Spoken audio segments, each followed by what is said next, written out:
We all experience stress one way or another, but it's so damaging on the body. So let's talk about some really simple tactics you can take right now to help.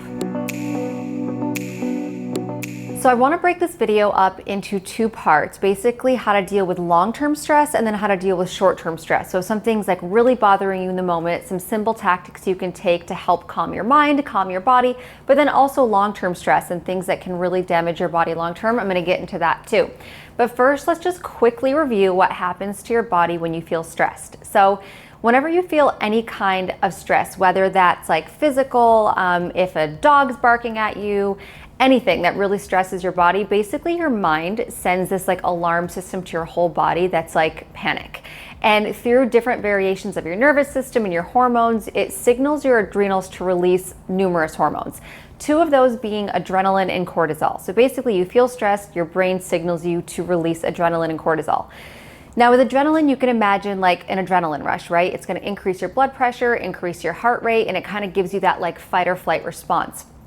And then with cortisol, which is one of our like primary stress hormones, it's basically going to do everything it can to help you survive and not worry about functions that you don't need to survive in that moment. So it increases blood sugar, it slows down your immune response, your reproductive system. Now, if this was really an actual stressful situation where you were in danger, that's good. But when this is happening constantly and you don't really need it to happen, this can really alter your body. When these things are constantly triggered and activated, it can just damage your body in so many different ways and actually affect almost everything in your body. So just understanding how stress works and how, feeling a little bit of stress can impact everything in your body. I think people say that a lot, but it's good to actually understand how that works. So all of this also communicates with your brain. So while all of these hormones are being released, it's also communicating with your brain that can alter, your responses to fear, to mood, worsen anxiety and depression. So as you can see, if you're constantly triggering these hormones, like let's say you feel a constant bout of stress every day when you're on your way to work because of traffic, constantly like activating this system can impact almost everything in your body, like anxiety, mood, digestion, hormones, reproduction. So it's just good to kind of understand, because I know you hear a lot of people say like stress impacts everything, but it really does. And I always think like laying it out helps. Okay, so now let's get into the solutions. The first one I want to tackle is short-term immediate stress. So like when you're in that moment, what can you do to help calm your body down? So the first one I want to get into is called the 30-day rule. So basically, when you are in a situation that's just like really making you stressed and anxious, think about whether this issue would bother you in 30 days. So if you're in traffic, are you gonna 1 month from now think about like that traffic jam? If someone bothered you at work, are you really going to think about that in 30 days? Probably not. And when you just kind of make this association and you're like, why am I going to put my body through this when it's not going to matter in 30 days, let alone 10 years, 50 years? You can really just kind of stop, and it helps you really be mindful of like how insignificant it is. Now, if it is something that's going to bother you in 30 days, then it's worth looking into. Maybe you can still try to calm down in that moment, but you can really think of solutions of how to solve it versus just feeling that stress all the time. So try the 30-day rule. The other tactic I want to suggest is breath work. So you may have heard of different breathing techniques and breath work, especially if you've taken a yoga class, but specifically I'm referring to belly breathing. So most of us are used to just chest breathing. So we kind of take like shallow, deep breaths because we just, I think how we function in society today, we aren't really accustomed to having that like really deep belly breathing that's good for you. And when you're in that fight or flight response and in that kind of emergency situation, your body actually naturally goes to chest breathing because it's more about quick breaths, like oxygen, how can I get it into my body really fast versus like really deep breaths. Now, when you take a really deep breath and belly breathe, so basically you could take one hand on your chest and one hand on your stomach. This is how you can know if you're belly breathing. When you breathe in and inhale, your stomach should expand, but the hand on your chest should stay still. So that's kind of a way to feel it and see if you understand what it feels like when you're doing that.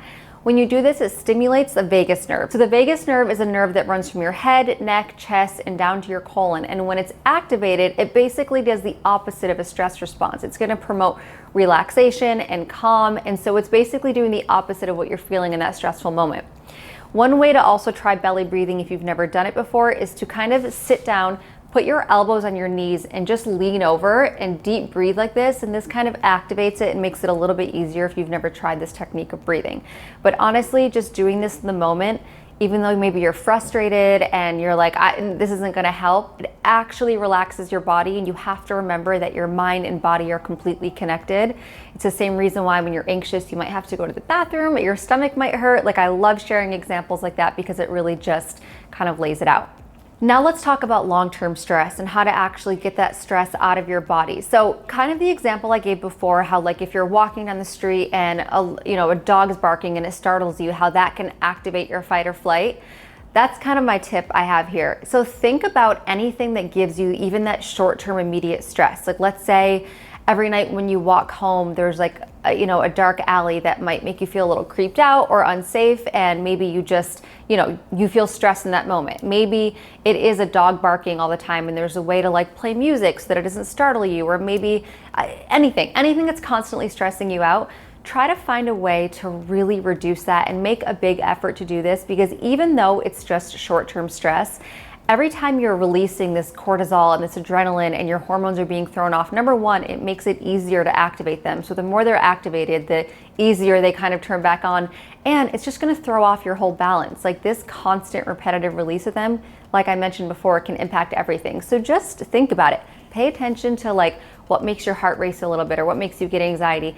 This is like not even something I wanna admit because it's so silly, but sometimes when I'm like trying to explain something like on a call and someone's not getting what I'm saying, like even if it's like a 1-800 number, I will literally notice my heart start to race and I'm like, is this really worth like stressing out my entire body over this like 1-800 call? No, it's not. So pay attention to those little triggers and really try to work on them.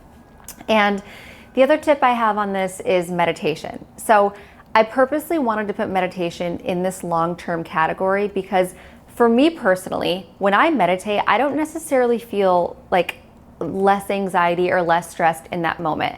And I really wanted to share that because I think, a lot of people will like listen to a meditation app or meditate and be like, I feel so much better right after. And hopefully some of you can relate to this. I don't necessarily feel better, but with TM, which is the type of meditation I practice, basically you learn that as you meditate, it's all this long-term stress leaving your body. So the more you do it, like there could be stress in your body from something that happened 10 years ago or something that happened in your childhood. And it forms, like there's energy that gets stuck in your body. So the more you do this long-term and you do it every day and twice a day if you can, the more this is gonna like long-term leave your body. So that's kind of my way of doing it. And I just think that when you practice it consistently, it can really help. It teaches you that when you're meditating, it's actually old stress in your body that's leaving your body.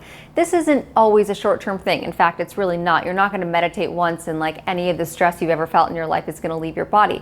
But you would really be surprised how much stress and tension you can hold on to from things you might not even think about consciously or realize, and just so much that could have happened in the past. But just by meditating and just by being still and sitting there and doing this every day, or even twice a day, if you can get to twice a day, you're gonna help just get rid of all that long-term chronic stress. And there's so much good that it can do and so much like bad it can reverse in your body. So I'd highly recommend it. It's something I struggled with for years. If you guys want a little more information on meditation, I'll link my video below on how I learned and how I practice.